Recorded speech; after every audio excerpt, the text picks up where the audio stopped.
Hey, hello, and welcome to this quick and dirty video about the self-projected authority. And the self-projected authority is also sometimes called self-projected projectors because this authority is only for projectors. You can only have this authority if you are a projector.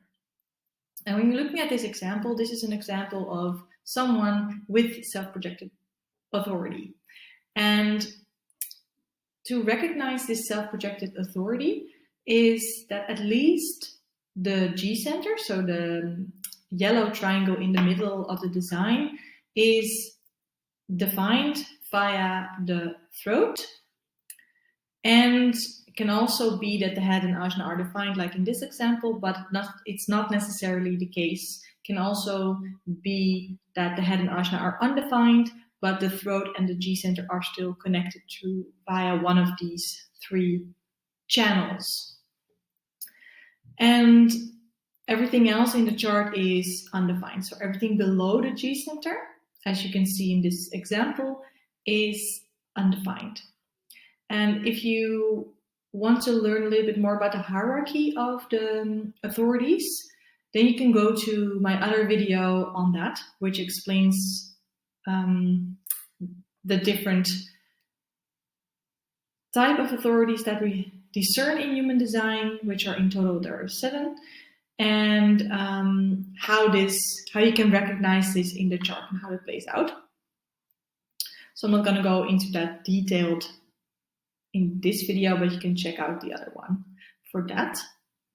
So that is basically how you can identify this type of authority. And it's not very common.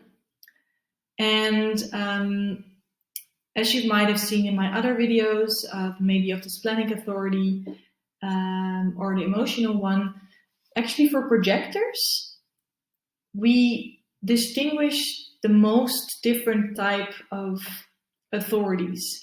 So what it means is that for projectors, there are the most variations.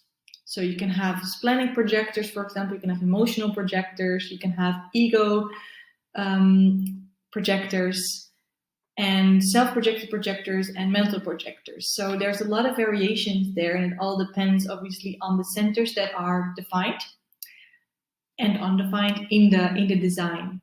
And if you compare it, for example, to manifestors or generators, or of course reflectors, there are way less authorities available. For the generators, there's only 2. There's only emotional or sacral, and for the manifestors, there's 3.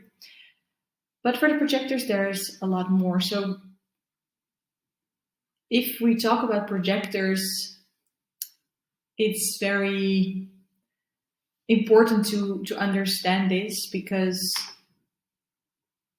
it really emphasizes that every projector is very different. And of course, every design is unique and every person is different and every generator is not the same. But because of the different variations in authority, it's important to understand that we have so many different variations here. So another interesting thing to notice and to mention in this particular video is that if you are another type, or if you are a projector with another authority, then you can still have these self-projected channels. You can still have this self-projected energy and capacity in your design. So let's say, for example, if this person would also have the 57th gate defined, then the spleen would be defined and directly connected to the throat.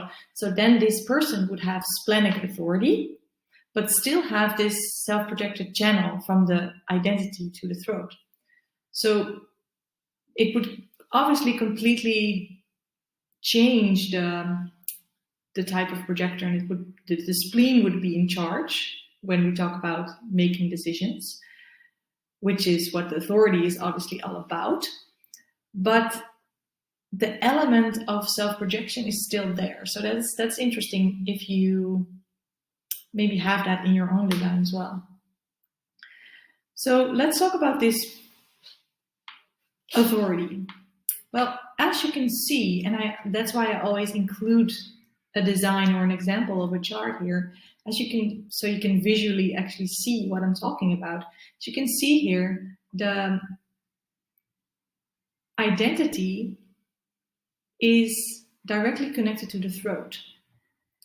And that is what makes you the self-projected authority. And it's important to understand it and to also see it, because for you to know what invitations are correct for you as a projector,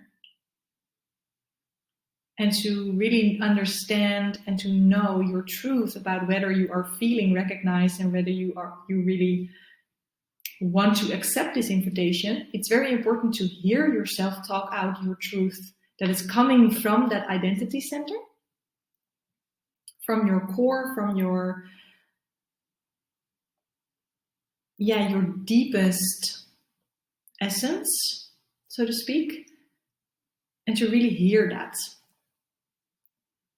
without letting your mind interfere, without letting your thoughts come in between. It's all about what you express in this moment, and those words and how they make you feel,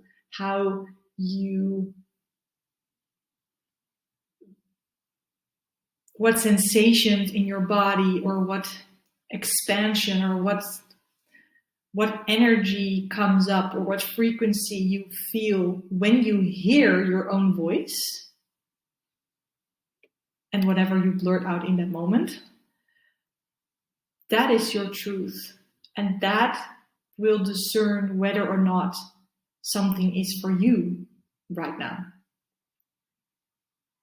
So for you, it can be very helpful if you, for example, voice note yourself or discuss invitations or whatever directions you feel like going into, or how you would like to self-express with someone else, with a trusted friend or an advisor or anyone, not to gain their advice or to have them tell you what to do, but to just hear yourself talk. And you can also do that via WhatsApp, for example, or another social media, or just voice note yourself on your phone or in a video if you'd like to see your expression in your face as well. But it's all about what you express via your voice, as it's connected to the G center, to your inner truth. So I hope this was helpful. And if you feel like this rings true to you, or you have other experiences with this authority, feel free to comment on it below and share your experience.